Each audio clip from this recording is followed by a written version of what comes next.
त्याचं तुला वाईट वाटतंय आणि तरी तुला तुझ्या मुलीने तुझ्या मनासारखंच वागायला हवंय. हो, कारण मी आई आहे तिची आणि तिची सुख दुःख तिच्यापेक्षा मला जास्त कळतात. अगं इंदू, आता गौरी लहान मुलगी नाहीये. आपलं हित कशात आहे तिला कळतं. हे बघा, मुलं किती मोठी झाली ना तरी आई वडिलांसाठी ती लहानच असतात. मान्य, पण हे तिचं आयुष्य आहे, तिचं जीवन आहे, तिला हवं तसं जगू दे. माझ्या एका मैत्रिणीने ना स्वतःच्या मनासारखं आई वडिलांच्या विरोधात जाऊन लग्न केलं आणि माती करून घेतली. हो, आयुष्याची माती करून घेतली. अगं, स्वतःला आवडलेल्या मुलाशी लग्न करून सगळ्याच मुलींच्या आयुष्याची माती होत नाही. पण गौरीचा निर्णय योग्य आहे असं जर मला वाटलं असतं तर मी का विरोध केला असता तिला? तिला तिच्या मनासारखं वागू दिलं नसतं का मी? तुला कशावरून असं वाटतं की गौरीचा निर्णय चुकीचा आहे? हे बघा, ह्या बाबतीत आपलं आधी बोलणं झालंय. सौरभ प्रत्येक बाबतीतच कपिलपेक्षा कसा उजवा आहे हे सांगितलंय मी तुम्हाला. आणि मला माहिती आहे माझं बरोबर आहे, गौरी चुकतीये. तुझं म्हणणं आहे की तुझं बरोबर आहे, गौरी चुकते. मग आता याच्यावर मी काय म्हणायचं? हेच ते, तुम्हाला दोन्ही बाजू माहिती असतात पण तुम्ही बाजू मात्र गौरीची घेता. तिच्या बाजूनी मला समजवता पण तिला नाही कधी समजवत की तुझी आई किती विचारी आहे, किती व्यवहारी आहे. ती जे हे सगळं करते ते तुझ्या भल्यासाठी करतेय. तिला नाही कधी समजवत. आज तिचं मन मोडताना मला वाईट वाटतंय, मला त्रास होतोय. पण ती माझ्या विरोधात जाऊ नये तिला काही नाही वाटत. नाही वाटत आहे का तिला?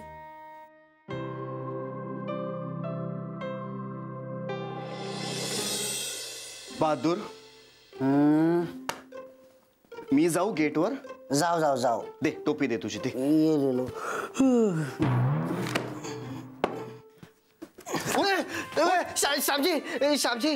साहब गलती हो गया साहब. माझ्या ऑफिस मध्ये तू झोपतोयस? साहब मैं गेट पे नहीं सोएगा साहब. उधर बहुत चूहा है साहब, मुझको काटेगा ना, मुझको प्लेग हो जाएगा, मैं मर जाएगा, मुझको डर लगता है साहब. लेकिन साहब ये कितना बज गया साहब? आप सोया क्यों नहीं अभी तक? तू नशीबवान आहेस रे, तुला येते कुठेही झोप. इथे माझी झोप उडाले टेन्शननी. साहब आपको टेंशन में नींद नहीं आता है साहब? मुझको देखो, मुझको देखो, मुझको है ना टेंशन में भी बहुत अच्छा नींद आता है. मुझको तो लगता है ना कोई भी आदमी को टेंशन रहेगा ना उसने है ना सोना मांगता है तो टेंशन ऐसा भाग जाएगा. वा, आता तूही शिकव मला फिलॉसॉफी. आता तो इस्माईल शिकवून गेला तर तूही शिकव.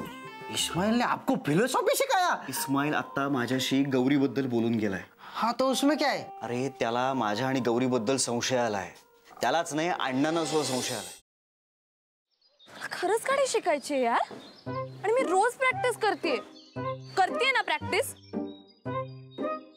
काय तर प्रॅक्टिस करते सांग तिला. क्लचवर पाय ठेवते आणि गाडी नुसती भुरभुर भुरभुर भुरभुर. इंडिकेटर लावा म्हणलं तर वायपर लावून ठेवते. गाडीचं स्टेअरिंग तर असं फिरवते जसं काय लहान पोरांची गाडी आहे. बास हा, खूप झालं. मी तुम्हाला इथे मदत मागायला आली आणि तुम्ही मलाच डिस्करेज करू नका.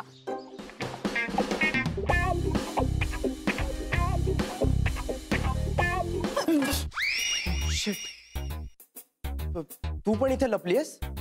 हो, मी काही पाल नाहीये भिंतीला चिकटून राहिला. What are you kidding me? अशा सिच्युएशनला तुला विनोद सुचू शकतो? कसं असतं ना, अशी सिच्युएशन आली की आपल्याला टेन्शन येतं आणि मग ते टेन्शन घालवण्यासाठी विनोद करणं चांगलं. व्हॉट्स इट? नाही.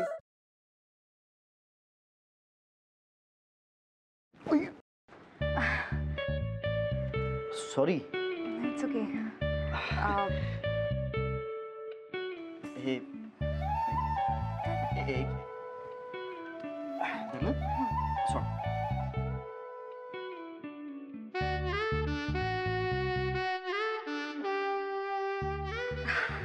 अरे थँक्यू. अरे त्या दिवशी ना माझ्या फ्रेंडचा फोन आलेला आणि ती अचानक मला बोलायला लागली की तिला कॅम्पिंग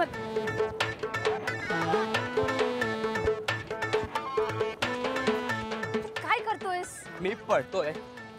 ह्याला पळणं नाही म्हणत, ह्याला जॉगिंग म्हणतात आणि ह्यांनी करून तुझी ढेरी कमी नाही होणार आहे. गपे, ह्याला पळणंच म्हणतात. मी असंच पळतो.